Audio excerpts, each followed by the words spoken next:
I'm a normal person. But I guess most people, when they hear, oh, he'll be dead by the end of summer, people would get anxious and nervous by hearing that about themselves. How does that make you feel? No, I'm straight. I'm not anxious. I'm not nervous. I move accordingly. Can you see why people would want you dead? Nah. They just talking just to be talking.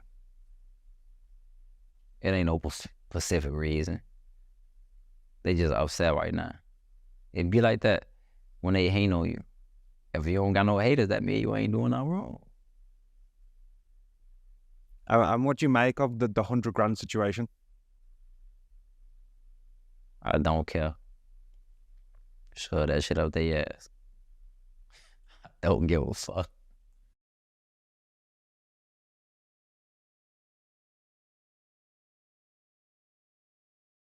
Kiddo, could you tell me what your childhood was like and where you grew up? I grew up in Chicago, Illinois, and my childhood life was good.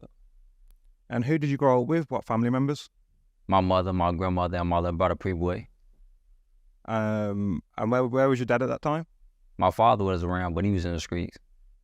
As well, Kiddo, what was your education like? I made it to a junior high school, but that's when I dropped out.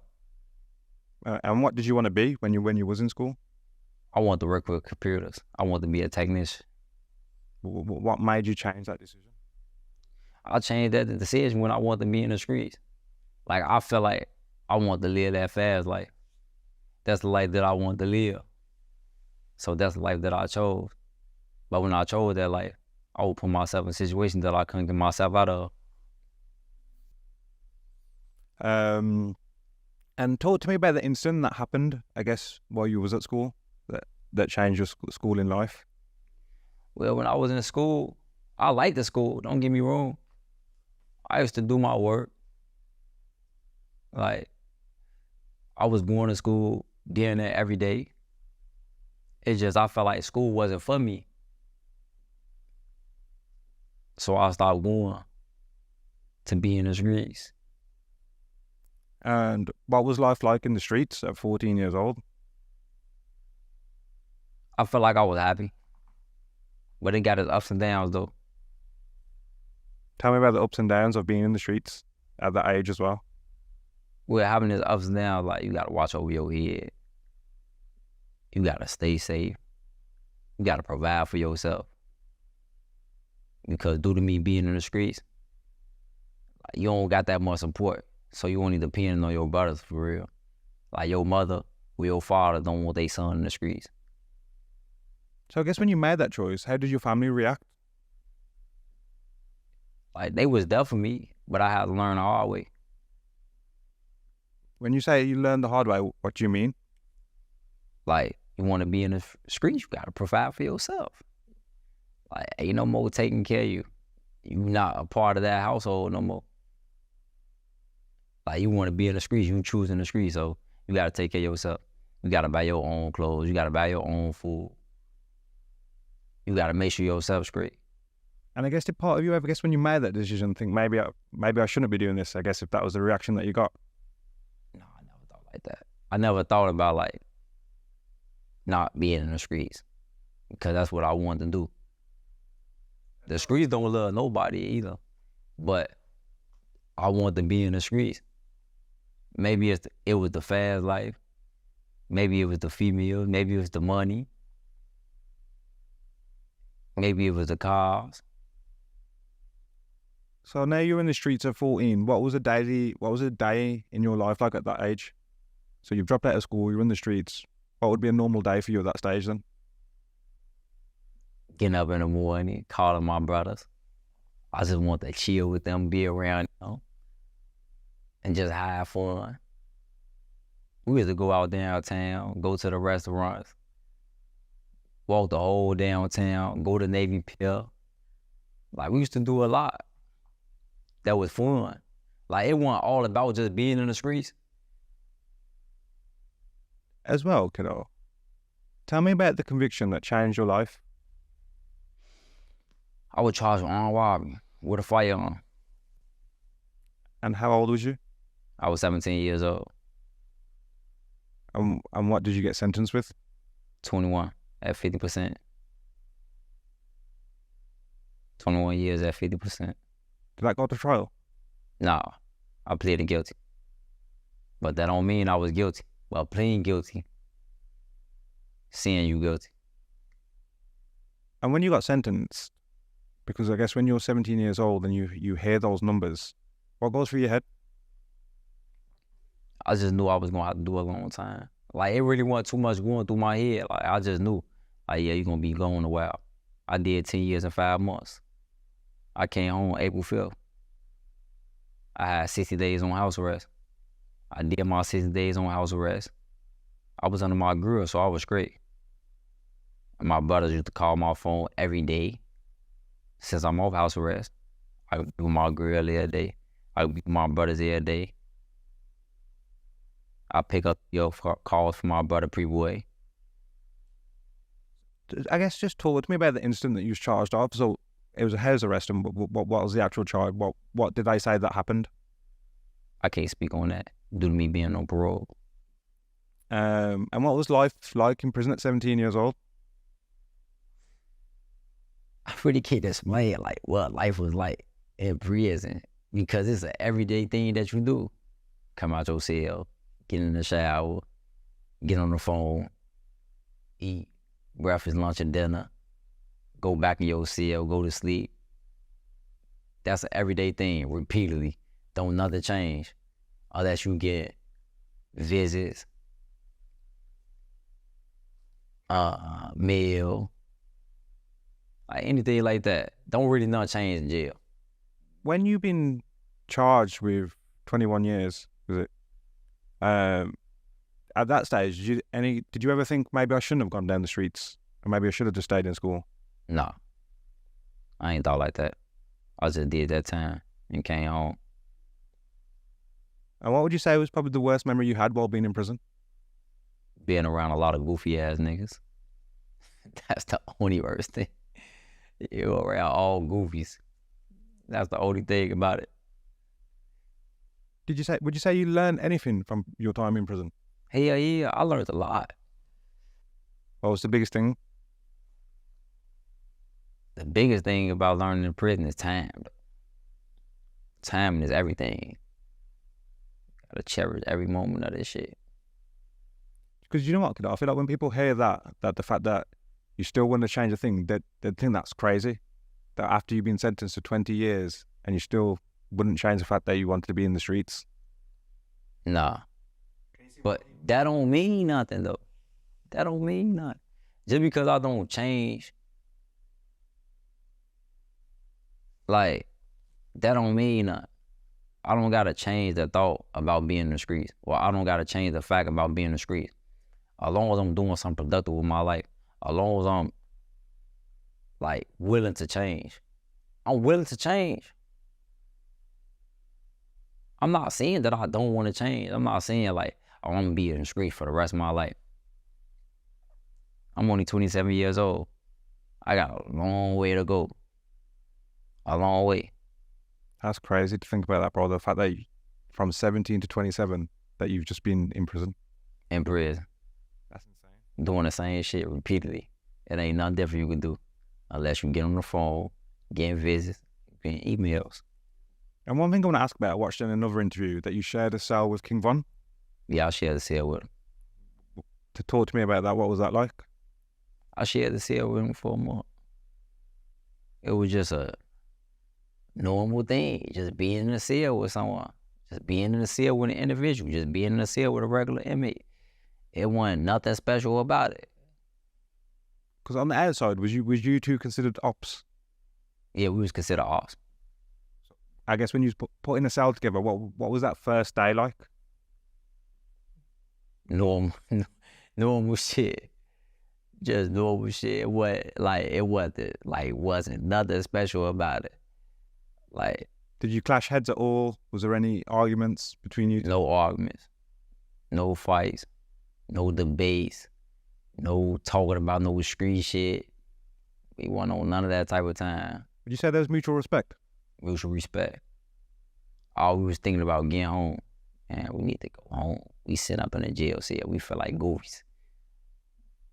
That's the only conversation we was having. We weren't having no conversation about no off shit, about no fights, about no altercations, about no shootouts. We weren't having no type of conversation.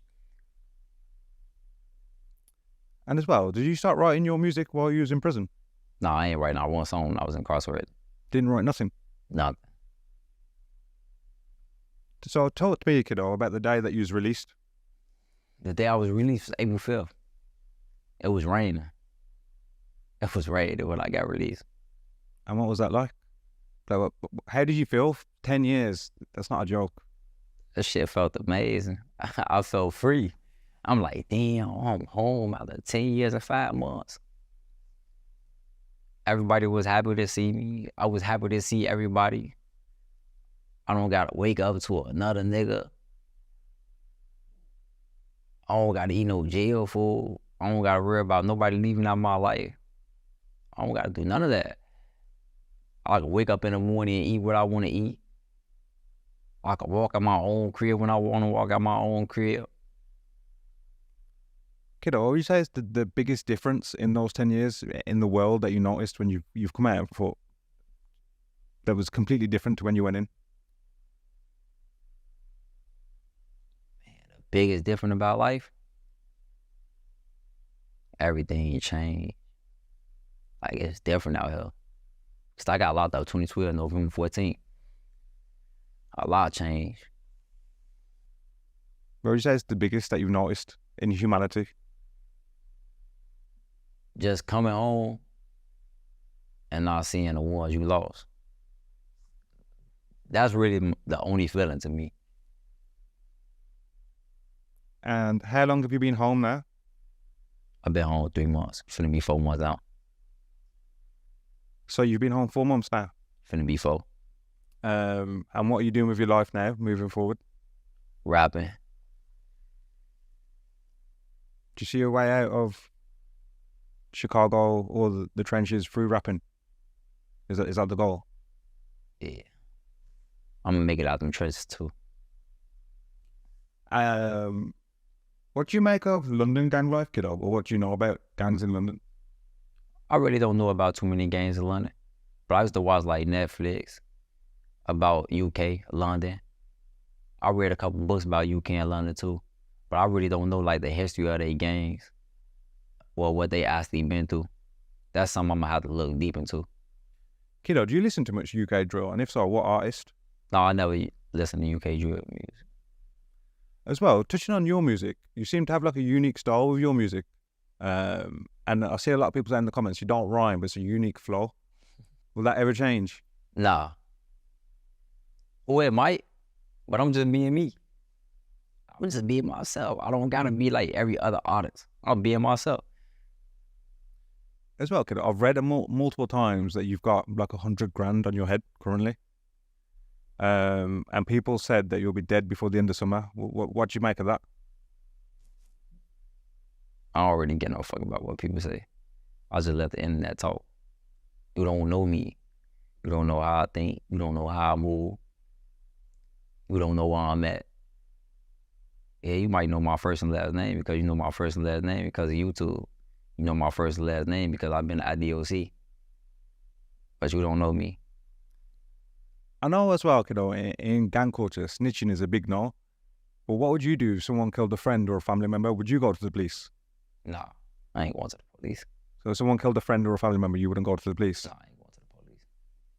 Like, again, the masses, that'd be almost insane. I ain't going to the police.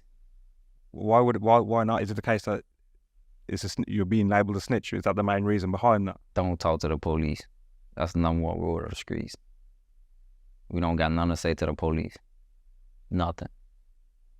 And what would you say, kiddo, is the worst memory of your life? Going to jail for 10 years and 5 months.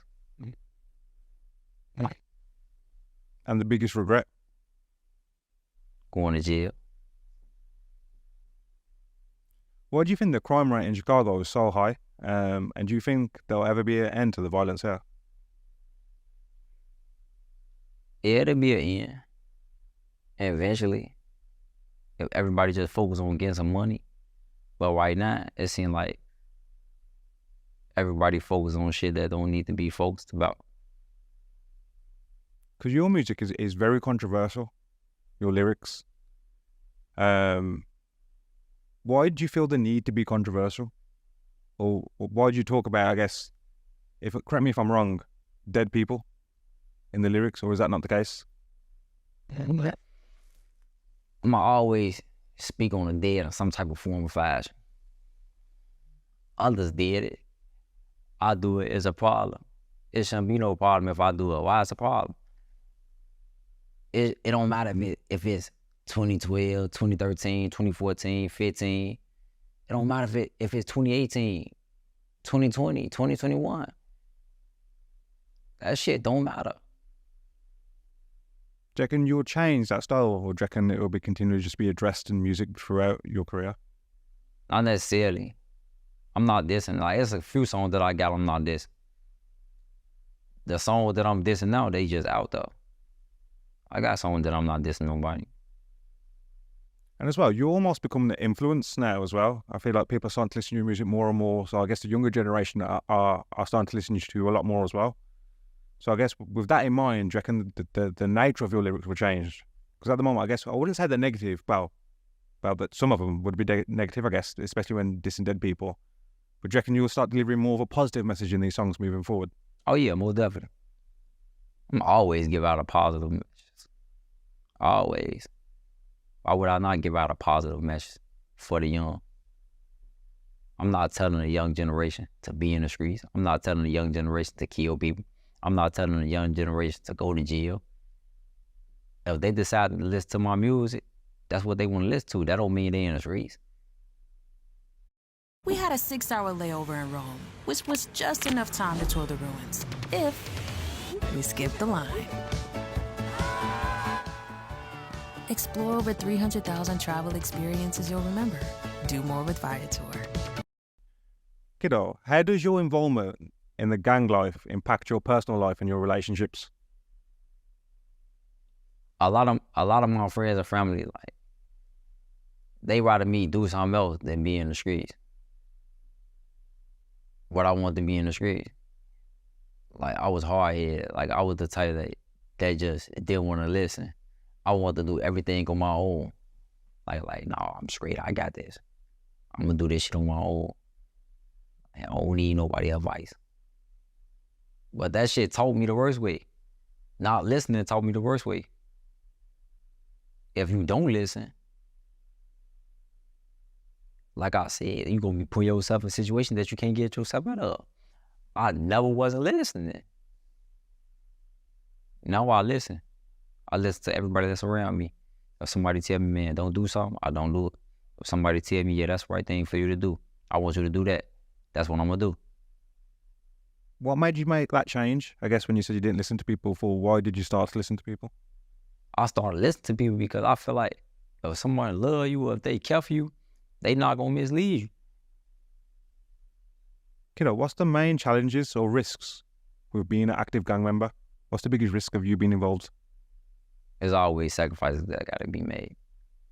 Always. This shit chess. I tell everybody that every day. Life is like chess. Sacrifices have to be made. So every day you're going to take a risk. How many friends have you lost to prison? And I guess being crime, prison, murdered. How many friends would you say you've lost? I lost a few. I guess when any of those passed away, did you think about leaving the streets at that stage? No. Not one time. Not one time I thought about leaving the streets. I thought about revenge, but I never thought about leaving the streets. But do you reckon it's always going to be that consistent cycle then? So if I guess someone kills a friend of yours, you want to get revenge. Like if that continues happening, this will never stop. Like I said, I thought about revenge. I never said I was going to seek revenge. That's the difference. You sitting in a jail cell. So it's going to always be a thought. As well, being involved in the gang life, snitching is a big no, obviously. What are the consequences if someone snitches? Well, we both know the consequences. That's something we just can't speak about. It's well, kiddo. If you had one wish at this moment in time in your life, what would that be? Going back, not doing as much time that I did, but me doing time, I'm straight. I was going to school in jail. Kiddo, if you could change one thing about your current circumstance, what would it be? And why? I just want to make sure everybody's straight around me. That's it. I just want to take us out this shit. Ain't no wrong with me doing that. So I'm going to make sure I'm straight and everybody around me straight on every aspect. Every chance that I get. How long do you reckon it's going to take you to get out?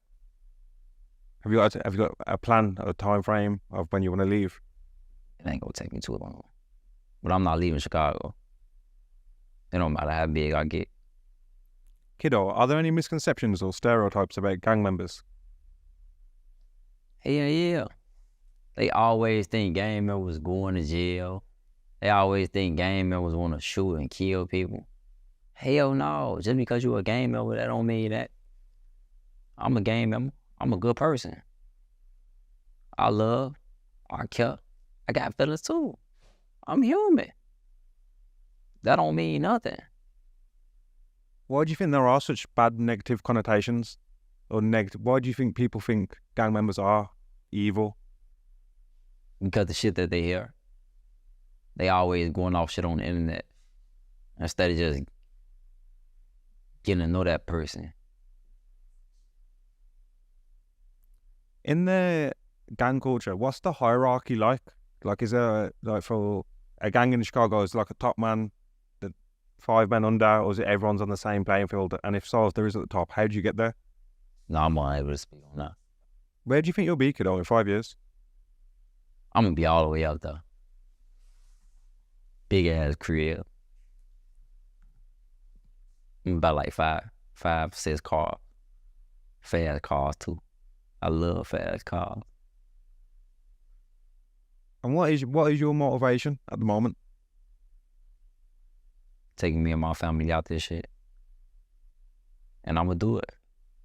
I'm going to do it with this rap shit. I'm doing 100K a day. Who not going to want to like take me out this shit? Too many rappers not doing that. I don't give no fuck if I can't rhyme or not. Bro. Have you read the comments about people saying the rhymes? Why is it not rhyming? No, to be honest, I don't read no comments. I don't be having time for that shit. And I just want to touch back, I guess, back on the 100K on your head at the moment, because it seems like you're very much wanted. How do you feel about that? It be like that sometimes. Like, that shit don't change how I think or move. I'm straight. I'm a normal person. But I guess most people, when they hear, oh, he'll be dead by the end of summer, people would get anxious and nervous by hearing that about themselves. How does that make you feel? No, I'm straight. I'm not anxious. I'm not nervous. I move accordingly. Can you see why people would want you dead? Nah. They just talking just to be talking.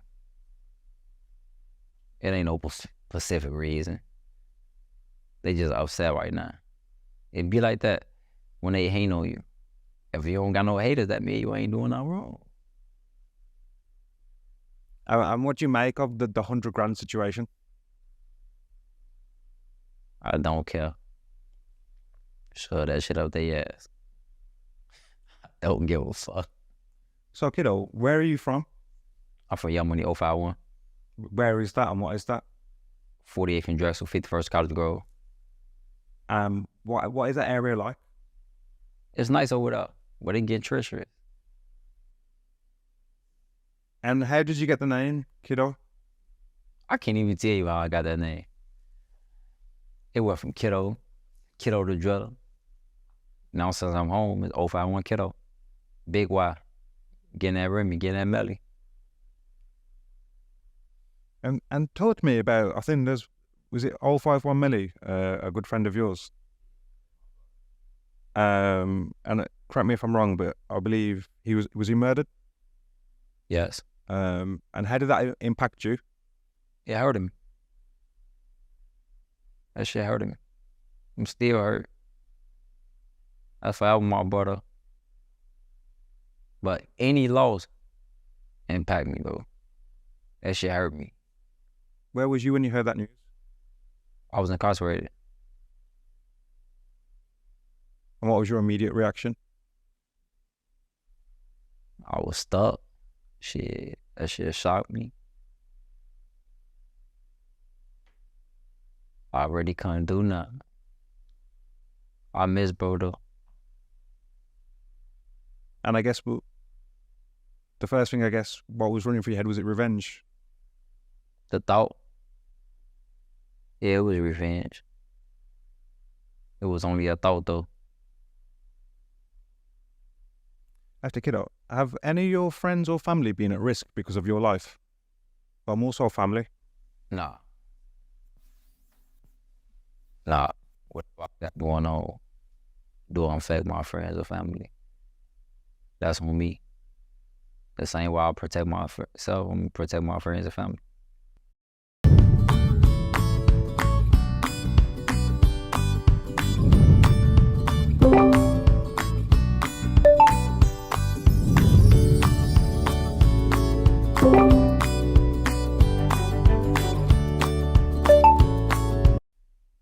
So after listening to your music, I heard that your partner stayed loyal for 10.5 years while he was in prison.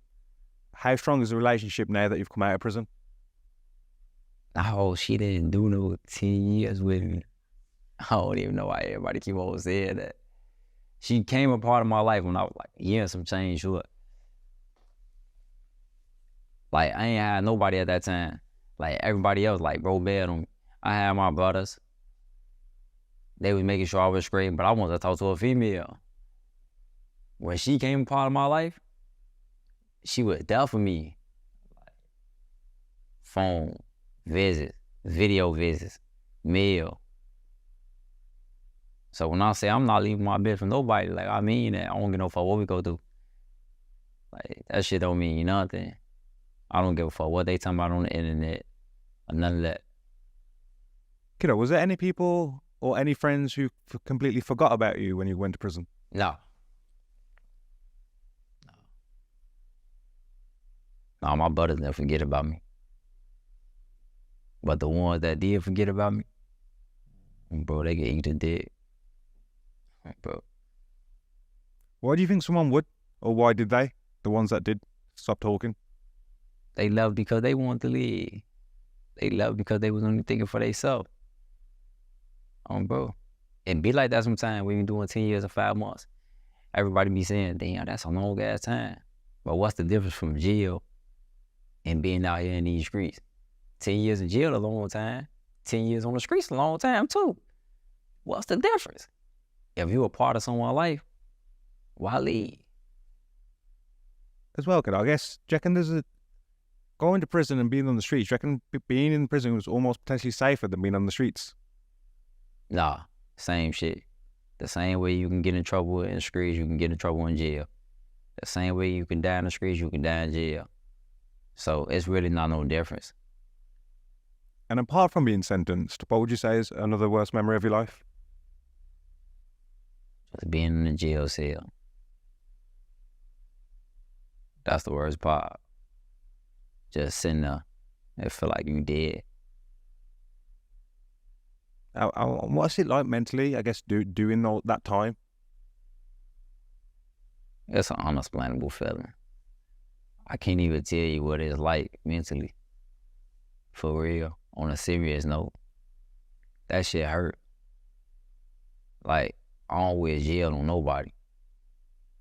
Nobody. So, Kiddo, with the ops at the moment, the older you get, what's the emotion that you have with them? Is it less hate, less hatred, or is it the same? I don't got no emotions toward them niggas. I don't care for them niggas. Hate, that's a big ass word. I don't hate no nigga. I just don't got no emotions. Do you reckon you could ever squash it? So these people that you have problem with, do you reckon that could ever be forgotten about, and do you reckon you could ever be friends? Nah. Why? No friendships. Ever? Ever. This shit till death do us part. So there's nothing that could happen that could ever make that change? Nothing. Not even $1 billion. That shit DOA. Why is that though? So why? Because to a lot of people, £1 billion, definitely. I guess that they would say, yes, straight away, I'll drop it. It's just that. This shit forever. But you know, these beefs as well are created a majority of the time that they're from a different area. Yeah. But again, don't you think that in itself's a bit crazy, that the fact that you'll dislike these people over here purely because they're from a different area? Like, they could be the nicest people in the world, and if there's one on your block, there's a potential that you may have been friends. Nah, it don't necessarily be like that. Majority of the people that we into it with and grow with. So is there ops that I guess you went to school with or you knew prior to being in this life? We went to school with. You might be got real ties with your ops. Cousin, nephews, uncles. It's all type of shit. Chicago just fucked up. It's all type of shit going on in Chicago. But I ain't in it though. As well, I was going to ask you about a bit of slang, Chicago slang. So I heard the word slide. What would the slide mean? Slide. Because in London, that's not really a term. Slide. Slide.